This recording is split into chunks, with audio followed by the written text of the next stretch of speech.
For the hundreds of Christian academics that I talk to, the worst thing is when they feel like their colleagues don't get their faith and their churches don't get their academic work. What if we had a situation where Christians taking advanced degrees felt comfortable in their faith around their colleagues, comfortable in their academics around their churches, and confident that their work is making a difference in the world? That's the reality I work towards every day at InterVarsity's Emerging Scholars Network. And I'd like to tell you the story of 3 people who inspire me in that effort. So, probably many of you have had the experience at some point in your lives of being the only Christian in the room, maybe at work, maybe at school, maybe in some other setting. In the 1970s, a young art student at the art school you see pictured here became a Christian. And he didn't know any other Christians in his school. He didn't know how to be a Christian and an artist at the same time. And he started to look to find someone else to talk to who was a believer. In his effort to do that, he even went to the head of his department and asked, "Do you know anyone who's a believer in this setting?" Still no luck. Now, happily, Ted did, which was the name of the artist, did find another Christian in art in Philadelphia, 100 miles away from where Ted was studying in Baltimore. Wasn't the ideal geographic situation, and they did decide to meet up. They couldn't know it at the time, but that was the start of something really amazing. So Ted Prescott is the name of this artist. You see a current picture of him here. And it was the start of Ted's long and wonderful career engaging both secular and religious audiences. You can see some of his art here, and it's deeply rooted in the Christian tradition in many ways and deeply connected to contemporary art traditions. It was also the start of Ted's lifelong work helping Christian audiences learn to love contemporary art. You can see a church here that made a sculpture with Ted, and he also inspired thousands of young Christian artists as he taught at a thoughtful Christian college. And it was the start of a much bigger community. Within a decade, Ted would help found a group called Christians in the Visual Arts that connects Christian artists to each other.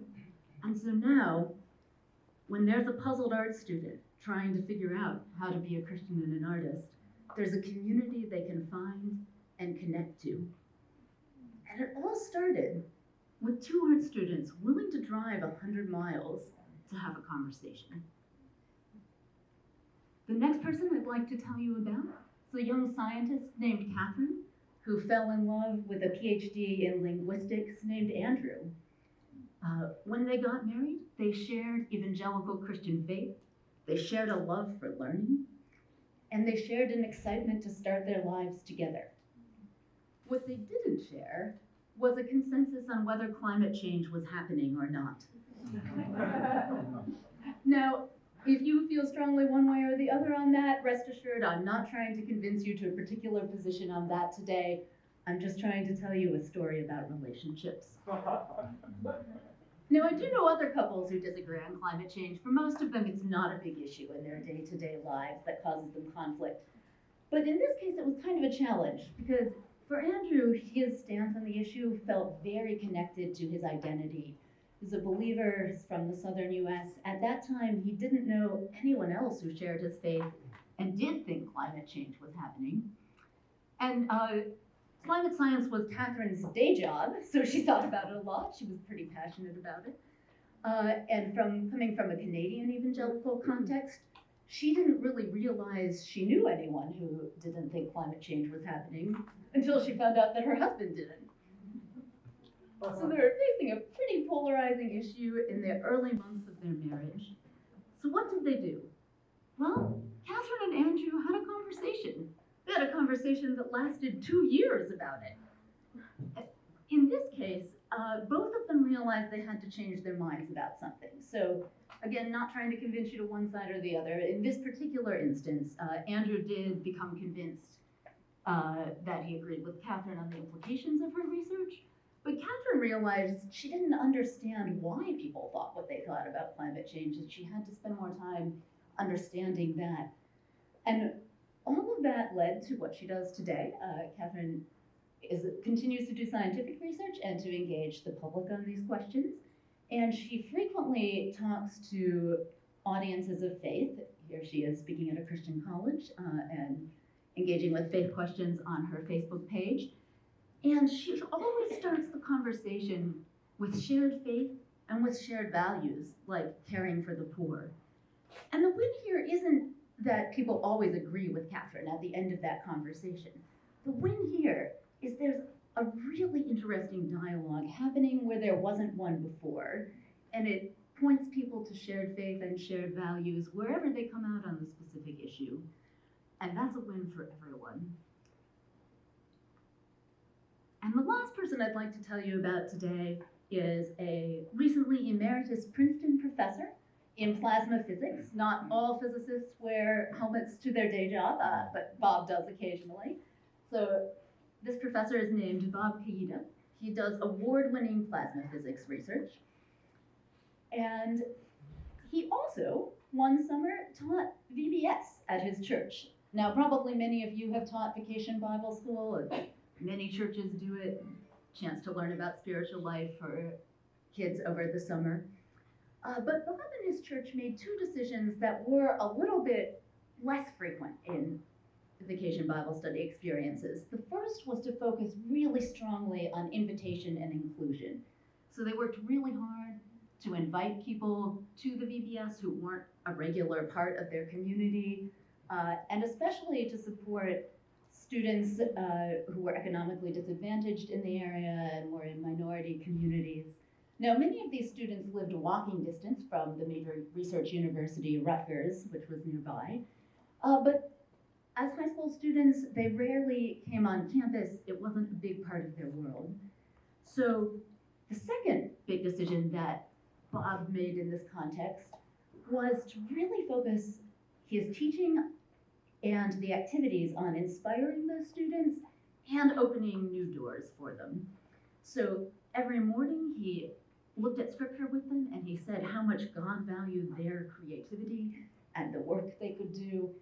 And in the afternoon, he invited them onto the Rutgers campus. He took them to the Geology Museum, the Art Museum, and then also helped them be introduced to colleagues who were working in the engineering labs who were believers.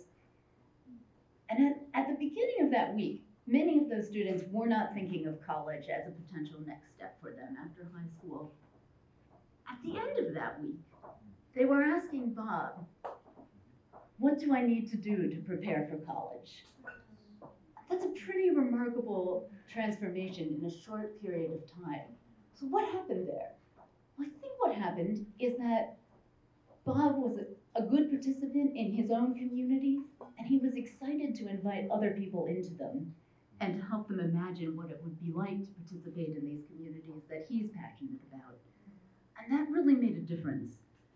And if you look at the stories I've told you, there is a common thread, often starting with just 2 or 3 people getting together for a conversation. And the common thread, I think, is building community through dialogue. And in the first 2 instances, it wasn't very hard to do that, right? I mean, it looked hard to everyone involved, but it really began with just 2 people having a conversation. This is a picture of one of the conversations we had in the university network with grad students. And in my experience, often what we need is just that start with 2 or 3 people. And when we do that, we attract other people into the conversation, we learn to have the conversation better. And the other thing I think that's really important about building this kind of community and dialogue is to do what Bob did in our 3rd story, to say, who isn't in this conversation yet? Whose perspective do we need? Who do we want to connect with and welcome into this community?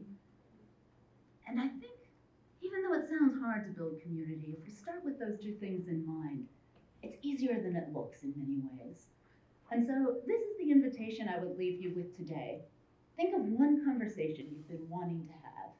And think of one person who you think it might be good to start it with. Get in touch with that person. Start to talk. And you'd be surprised what can happen.